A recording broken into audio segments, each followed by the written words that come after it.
Hello, I'm Kenny McMillan. Welcome to Tool Talk. Today on Tool Talk, we are talking about the DJI Osmo Action. This is DJI's foray into the GoPro-dominated action camera market, stealing the sensor from the Mavic Air and putting it into a GoPro form factor. These little cameras have definitely changed the game when it comes to getting images in situations where it would be prohibitively difficult to haul a cinema camera out to. So I was interested to see what DJI was going to do as one of the industry innovators. The Osmo's main claim to fame here is the outstanding stabilization, where I found the Hero 7 Black stabilization to be impressive and a huge step up from the 6's digital stabilization. The Osmo here looks like you've got one of these things, which Filmtools is also having me review.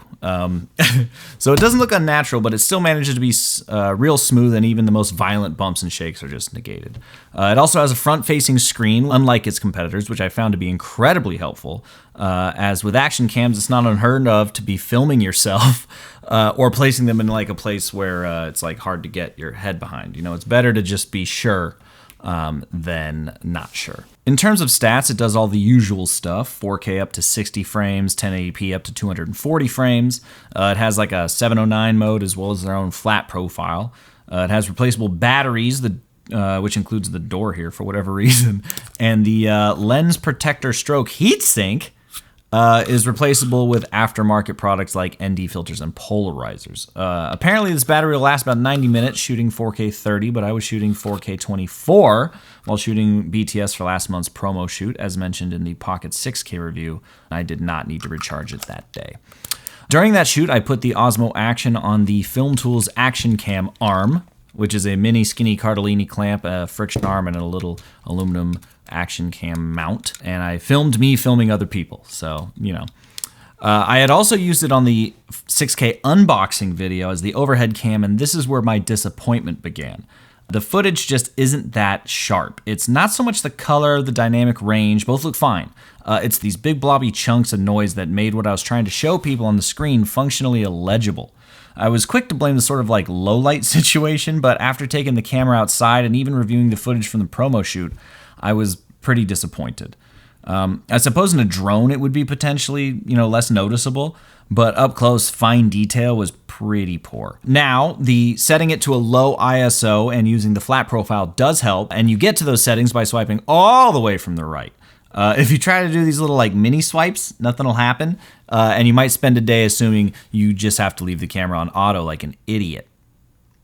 All this kind of puts us in an odd position where I can't really recommend this camera to production types due to the image, really. But I absolutely will recommend it to snowboarders or mountain bikers or whoever, where stability overrides pure image quality. The stabilizer truly is astounding. And in situations where you're trying to document the send and want to share it on like Instagram or YouTube, this would work out great. Out in like the snow, you've got plenty of light, and when you scale the video down to like 1080, a lot of that noise will be averaged out completely, so that's fine. Where it falls apart is if you try to cut between this and like an A or a B cam, which is fine because it's a $400 action cam and not the red Komodo. Now, this is sort of a late review, as this thing has been out for a while, but I will say that it'll be interesting to see where GoPro comes, as they've just announced a new camera. And I don't know, well, they announced that they're going to be announcing a new camera. So while I will still say that the Hero 7 Black is the best bang for the buck overall as an image maker, as an action sports person, this is actually where I'd be at. So it'll be interesting to see if the new GoPro has tackled their image stabilization, or hopefully their low light, because I believe those are the two main concerns. And then some people will be like, well, why doesn't it do 1,000 frames a second? I'm going to actually take a second to show you guys something that I actually just did a tutorial for on moviola.com, which is an educational website.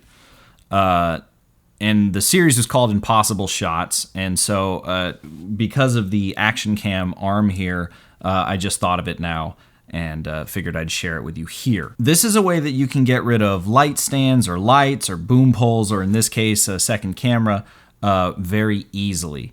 Now, you're probably wondering how I'm getting this angle while shooting this, and that's because I already had a clean plate. Woof. Once you have the clean plate, then you're good to go. You only need one frame of it, right? If you're locked off, just make sure there's a clean plate, and then you can put whatever kind of stuff you want. Now, if my arm goes over here, then that's not going to work. But as long as I avoid that side of the frame, I'm fine. And that doesn't seem too hard, does it? So anyway, that's just a little trick. All you have to do is get the clean plate, take the frame, freeze it, stretch it over your footage, and then mask out, in our case, this area. And it's gone again. Isn't that magical? Anyway, thank you for watching Tool Talk. I hope that little extra thing was extra informative.